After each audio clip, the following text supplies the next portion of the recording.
내가 쓰는 치약은 괜찮겠지. 요즘 양치질할 때면 드는 생각입니다. 일부 치약에 가습기 살균제 성분이 포함된 사실이 드러났는데요.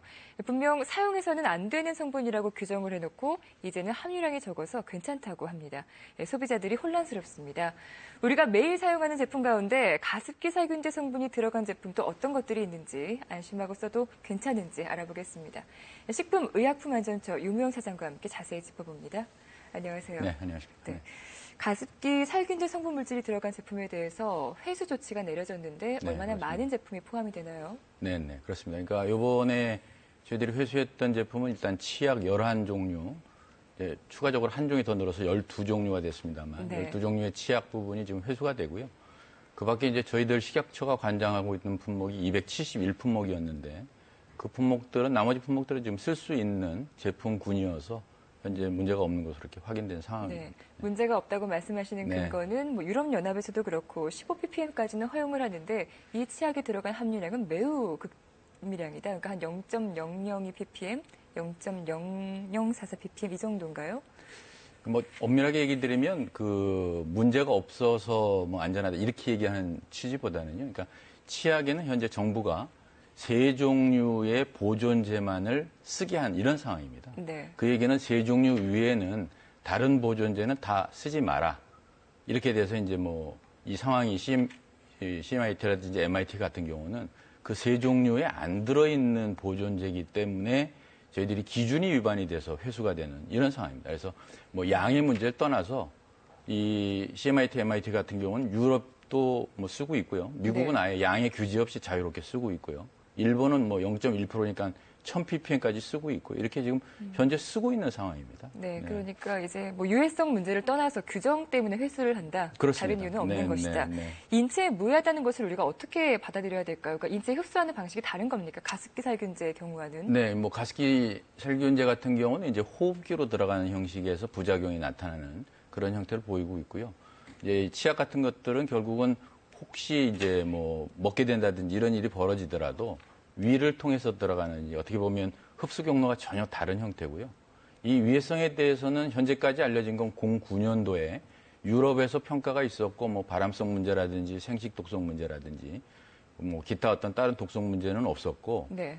이게 반복해서 사용하는 경우에 알러지가 있을 수 있다. 그 보고 때문에 이제 사실은 유럽에선 쓰더라도 소위 아까 얘기했던 15ppm 내에서 씻어내는 제품에 한해서 그 이 보존제를 써라 이렇게 이제 규정됐던 거고요. 네. 저희들도 치약 같은 경우는 저희들은 화장품으로 분류가 되질 않았기 때문에 화장품으로 분류되고 있는 딴 제품의 경우에는 마찬가지로 15ppm까지는 얼마든지 써도 되는 그런 화학 물질이라고 보시면 됩니다. 유럽에서는 시중에 유통이 되고 있는 제품이고 또 CMIT, MIT라는 성분이 비교적 독성도 약하고 또 물에 잘 씻겨가기 때문에 네. 그렇다면 이런 회수 조치는 좀 지나치다고 볼 수도 있는 겁니까? 그러니까 아까 말씀처럼 이게 이제 안전의 문제는 없는데 왜 회수했느냐가 이게 아마 국민들이 굉장히 혼란스러우신 부분인데요. 그러니까 네. 모두에 말씀드렸던 것처럼 안전 문제와 관계없이 규정에 위반된 형태이기 때문에 이제 회수하는 형태고요.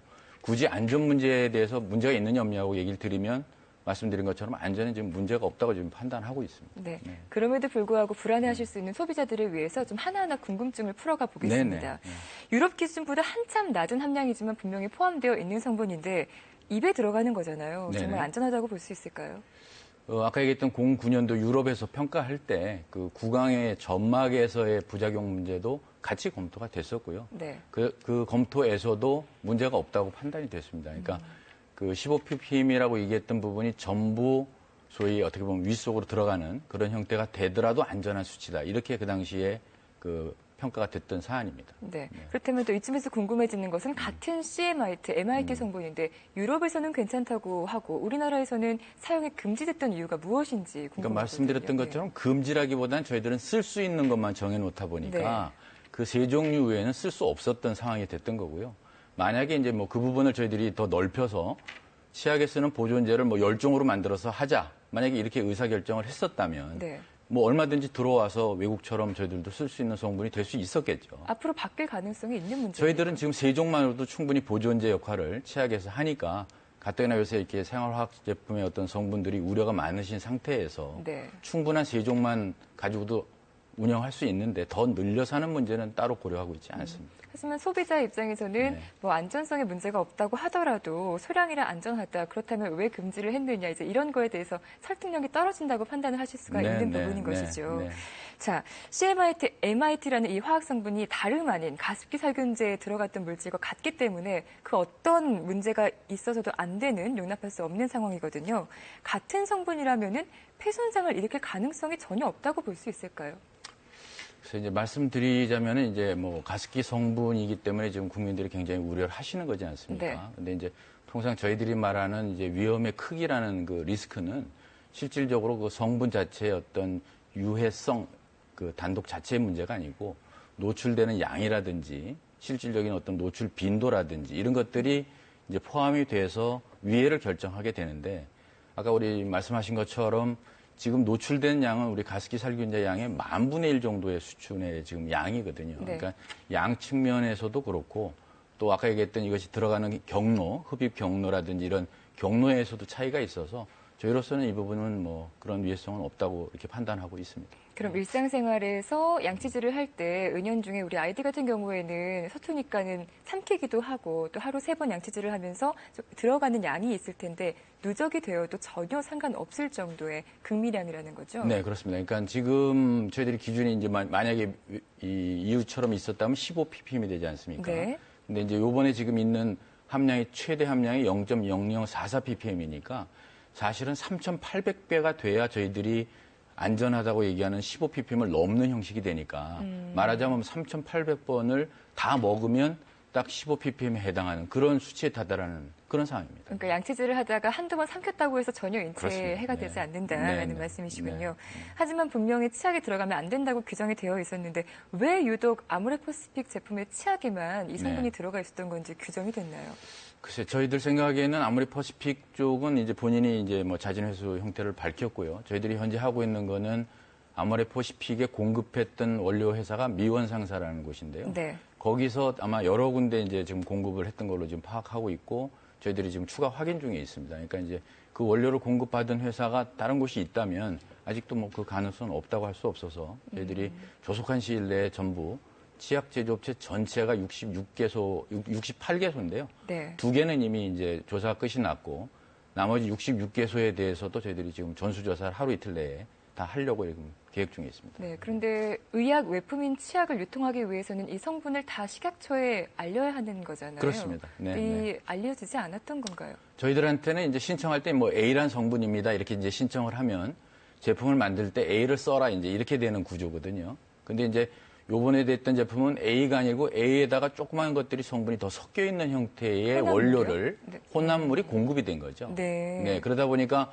사실은 이제 뭐 식약처도 허가는 A로 했고 기업도 A라는 것으로 받아서 이제 썼다고 생각했는데 그 안에 이제 뭐 아주 미량이지만 CMIT, MIT가 들어있는 그 물질을 공급받은 이런 형식이 됐습니다. 일단은 뭐 그 아까 미원상사라고 말씀하셨던 납품 업체 측에서도 몰랐던 것 같고 몰랐나요? 미원 상사는 알았다고 봐요. 알았다고 볼 수 있습니까? 그걸 구입했던 이제 아모레 아모레퍼시픽은 퍼시픽이나 몰랐고 저희들로서는 이제 식약처도 허가한 몰랐고. 거는 A로만 허가를 했으니까 이제 그렇게 쓴 줄로 이렇게 인식됐던 것입니다. 그러니까 아직까지 드러난 피해자가 없기 때문에 망정이지 만약에 가습기 살균제 사례처럼 누군가 피해를 입었다면 이 책임은 그럼 누가 질 수밖에 없는 거예요? 뭐 이제 그건 뭐 가정의 상황이긴 하지만 방금 말씀하신 것처럼 뭐 피해자가 저희들은 뭐 이 구조 내에서 도저히 생길 수 없다고 생각하는데 만약에 이 구조 내에서 만약에 어떤 피해자가 생긴다면 그건 뭐 당연히 허가나 뭐 만든 쪽이나 다 책임을 져야 되겠죠. 뭐 어쨌든 안 좋은 성분이 유통되는 걸 막기 위해서 존재하는 게 또 식약처 아니겠습니까? 그렇습니다. 앞으로 네, 조금 네. 더 신경을 쓸 부분이 하나 더 생긴 것 같아요. 네네. 의약 외품이라면 또 식약청에서 관리해야 할 감독 물품이기도 할 텐데 뭐 이런 물품이 유통되기 전에 사전에 뭐 예방책이라든지 혹은 뭐 관리하는 방법이 따로 있습니까? 저희들이 이제 허가라는 걸 통해서 유효성과 안전성 이제 평가를 하게 되고요. 그다음에 이제 허가한 이후에는 그 허가된 대로 제대로 이제 제조되는지 그걸 우리 이제 사후 관리라고 부르는데 네. 정기적인 사후 관리를 받고 이런 형태를 통해서 이제 허가와 그 이후의 관리 이런 형태로 이루어지게 됩니다. 네. 근데 일부 전문가들은 치약 외에도 우리 일상생활에 이 CMIT, MIT가 들어간 성분의 제품이 분명히 있을 것이다. 그런 제품들을 꾸준히 사용하면 결국 인체에 해를 끼치는 건 마찬가지일 것이다. 이런 주장도 있었거든요. 그러니까 CMIT, MIT는 뭐 모두에 말씀드린 것처럼 보편적으로 많이 쓰는 보존제 중에 하나입니다. 외국에서도 많이 쓰고 있고 아까 얘기 들은 미국, 유럽에서도 뭐 보편적으로 많이 쓰고 있고요. 일상생활에서는 뭐 샴푸라든지 샤워젤이라든지 뭐 연모제라 그래서 염색하는 거라든지 이런 데 다 조금씩은 들어 있습니다. 이제 네. 다만 아까도 얘기했지만 물질 자체가 위해야 하다는 것과 그 양이 얼마가 돼서 실질적으로 위해를 끼칠 수 있느냐는 사이에는 상당한 간극이 있기 때문에 저희들이 이제 기준을 설정해서 관리하는 이유도 그 양을 넘지 않으면 소위 사람한테 위해에 이르지 않는다. 이제 그런 기준 내에서 기준도 설정되고 있고 실제로 쓰도록 허용도 하고 있고 이런 구조에 있는 겁니다. 네, 그러니까 제가 이 식약처의 화장품 안전 기준 등에 대한 규정이 있는데 이 네네. 규정을 봤더니 네. 뭐 샴푸라든지 린스, 세안제, 면도크림 대부분 우리 매일매일 사용하는 제품들이죠. 그렇습니다. 네. 이 제품에 들어있는 사용 후 물로 씻어 있는 화장품에는 CMIT, MIT가 최대 15ppm까지 사용할 수 있도록 규정이 되어 있다. 네. 그런데 이런 제품들에 어떤 성분이 들어있다는 걸 아직 구체적으로 다 공개하진 않죠, 식약처에서. 지금 제품에 따라 다른데 화장품 같은 경우는 이제 전성분 표시자라 그래서 전체 성분을 다 표시하고 있고요. 의약의약품 방금 얘기했던 이제 치약 같은 경우는 주성분만 표시하도록 이렇게 지금 되어 있습니다. 네. 그래서 화장품 경우는 뭐 국민이 원하면 아예 제품 자체에 전성분이 표시되어 있는 상황이고 의약의약품은 이제 주성분만 되어 있기 때문에 방금 얘기했던 이런 보존제가 표시가 안 되어 있기 때문에 이 부분을 전체를 다 전성분 표시하자는 논의가 지금 국회에서 진행되고 있고요. 네. 그 결과 논의에 따라서 저희들이 뭐 전향적으로 그건 검토할 계획입니다. 아무래도 네. 공개를 하게 되면 소비자들의 불안이 좀 줄어들 수가 있을 테니까요. 네. 아모레퍼시픽에서는 이 해당 제품을 모두 다 환불을 해주겠다는 방침을 밝혔습니다. 근데 네, 이제 네. 구입처에 따라서 뭐 구매일이라든지 사용 여부, 영수증 소지에 상관없이 다 환불이 되는 경우가 있고 좀 어려운 경우도 있던데요. 아마 뭐 대표적인 건 그런 것 같습니다. 이제 구입처하고 반환처가 달라지는 경우 판매 네. 가격이 확인되기 어려워서 일부 조금 어려움을 겪고 있는 건 사실인 듯 싶고요. 그래서 그 부분에 대해서 이제 아모레퍼시픽이 확인해 본 결과 거기는 상담실로 연결을 해주면 본인들이 다 책임을 지고 그 부분은 정리를 하겠다 이런 입장입니다. 그러니까 지금 뭐 대형마트 위주로는 환불이 그나마 좀 순차적으로 진행이 되고 있는 것 같은데 중소형 마트 위주로는 네. 갖다가 발걸음을 돌리는 분들이 많이 계시더라고요. 지금 소비자들이 뭐 이틀 만에 50만 개 가까운 치약을 환불 받으려고 하고 계시다고 하는데 혼란을 방지하기 위해서 좀 정확한 고지를 한 번 더 할 필요가 있지 않을까. 네, 뭐 그리 하겠습니다. 네, 싶기도 합니다. 네. 그래도 엄연히 사용해서는 안 되는 제품을 사용한 아모레퍼시픽에 대해서는 어떤 법적인 조치가 취해집니까? 현행 규정상은 저희들이 허가된 대로 제조를 하지 않았기 때문에 그 처벌은 해당 품목의 제조 업무 정지 3개월에 대한 처분을 받게 됩니다. 이 정도 처분이면은 뭐 처벌이나 제재가 너무 솜방망이 아니냐 이런 지적이 나올 법도 하네요. 네. 뭐 들으셨겠지만 이게 시장 지원율이 50% 이상 되는 품목도 있고 뭐 이런 여러 가지로 봤을 때 3개월간 제조 업무 정지는 아마 기업으로서는 아마 상당한 큰 피해가 타격을 될까요? 아마 수용해야 되는 상황이고요. 그러니까 저희들이 이제 국민한테 공급하는 입장에서는 가끔 그걸 경제벌로, 그러니까 벌금으로 대체하는 경우는 있지만 네. 작은 처벌이라고 생각지는 않습니다. 네. 이번에도 이제 확인을 하셨지만 인체의 큰 유해성, 그러니까 유해성 여부를 떠나서 어쨌든 구멍 뚫린 유해 물질 관리를 제대로 해야 된다 이런 네, 지적이 많이 네. 나오고 있는데 앞으로 어떤 제도적인 보완을 해 나가야 될까요? 네, 가습기살균제 이후에 정부 전체가 모여서 지금 머리를 맞대고 소위 생활화학 성분들 이것들을 종합 관리하는 것이 필요하다 이런 인식을 같이 하고 있고요. 그래서 10월 중에 아마 우리 종합 대책이 지금 발표될 예정으로 있습니다. 그래서 네. 뭐 이 가습기살균제 성분을 포함해서 이 유해성이 있다고 생각하는 화학 성분들 그것들을 어떻게 어느 부서에서 어떻게 관리하고 어떤 체계로 유해 평가를 하고 그 이후에 이것들을 관리해 나갈지를 아마 조만간 발표하게 될 것입니다. 네, 잘 들었습니다. 네. 식품의약품안전처 유무영 차장과 함께 이야기 나눠봤습니다. 고맙습니다. 네.